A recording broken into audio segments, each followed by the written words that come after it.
Alright, today we are going to look at T1 vs KT, the first telecom war of the season. Hopefully many will follow. It's always quite a fun match to watch. And in this video we are going to specifically look at Game 2, because Game 2 it really shows how a lot of LPL and LCK teams try to play the early game right now, at least on blue side. And they try to, in Season 14, they try to really abuse the map changes and make the life for the bot lane really difficult from wave 3 or 4 on already. It's going to be quite an aggressive play there, and I think this game it really showcases that to an extreme extent. I would say they got a huge lead in this game, and yeah, we're going to look how they did it. I think the way the game is played in the early game, it will evolve over time in the season, but this is basically how right now most of the teams like to do it. So let's get straight into it. What we see already is KT, they try to get some vision down to get more information. So we already see now they have a ward here, so they know if she starts blue or when she is at blue buff, and they place one here. So they have complete information at this point about Poppy and what she wants to do. And so at this point, let's look first at the jungle pathing. So they see Poppy starts here and she's pathing downwards toward red buff. So they know she will full clear her bot side and then try to go bot. So this is what I talked about, what most teams want to do anyways, but now they know it for 100%. Meanwhile, their jungler is pathing towards top side. So we see Vi starts blue buff and she's going top lane. So you would think, why is she doing that? Why is she not covering bot lane if they know there's a play going to happen and they want to do that? So she could, in theory, she could start red buff and then she could go blue buff, Gromp or something like that and be level 3 at the exact same time.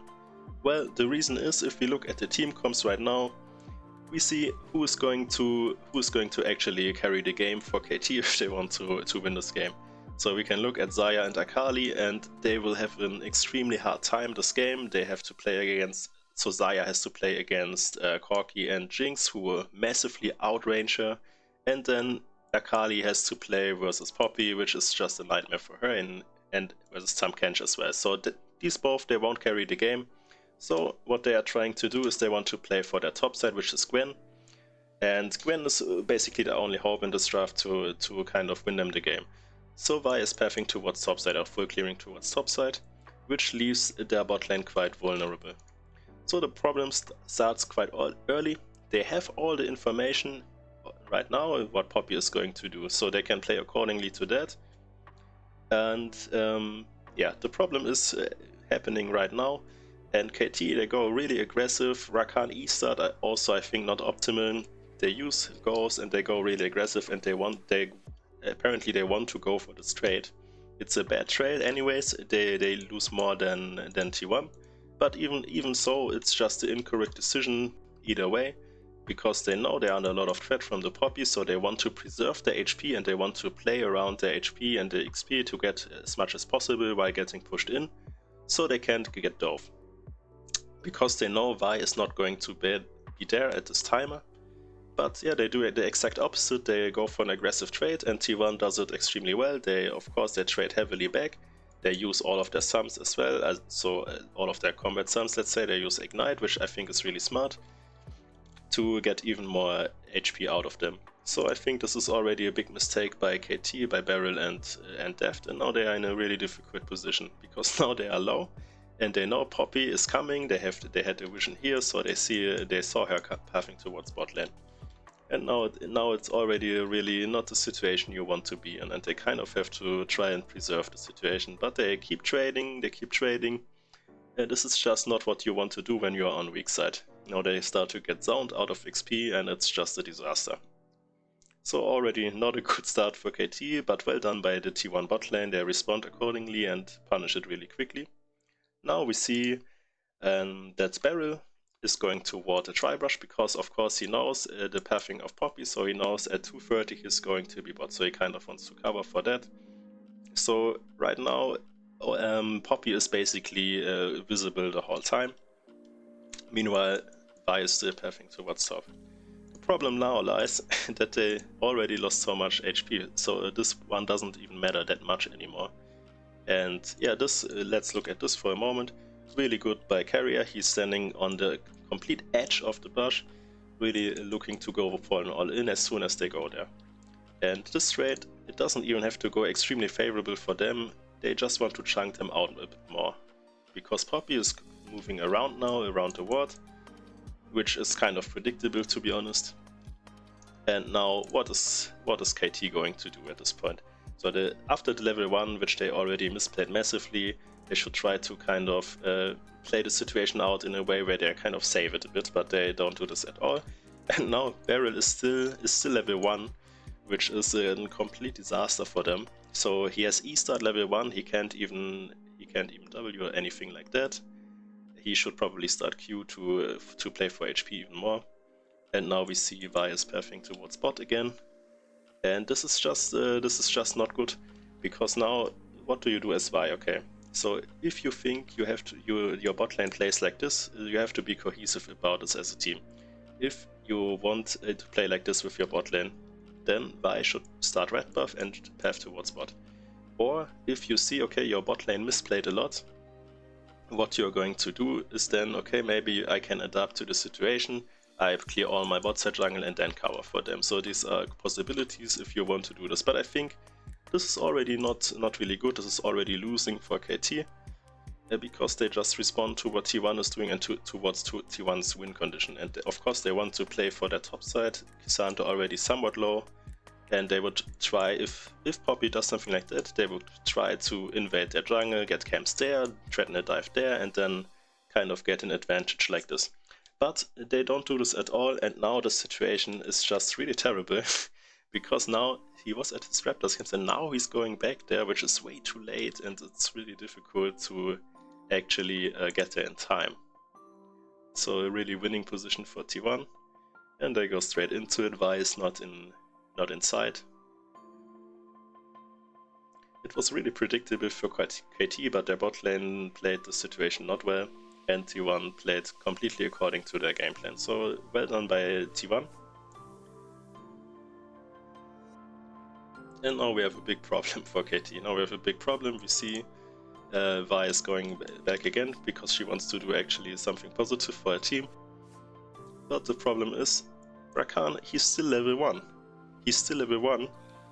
And now, if we look at bot lane, they can just zone them from the wave. And what can Rakan do? He has E level 1. He has no combat progress, he has nothing. And they just get zoned for another wave.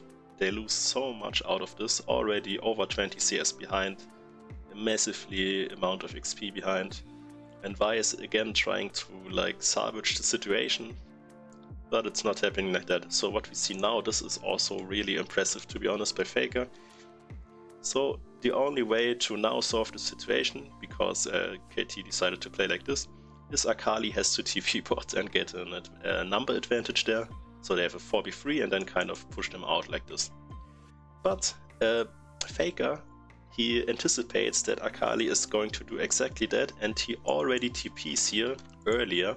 So not in response, he already predicts that she's going to TP, which is she's doing now, and is already there in time, so they don't have a numbers advantage for even a second. So really, really well done by Faker, really smart.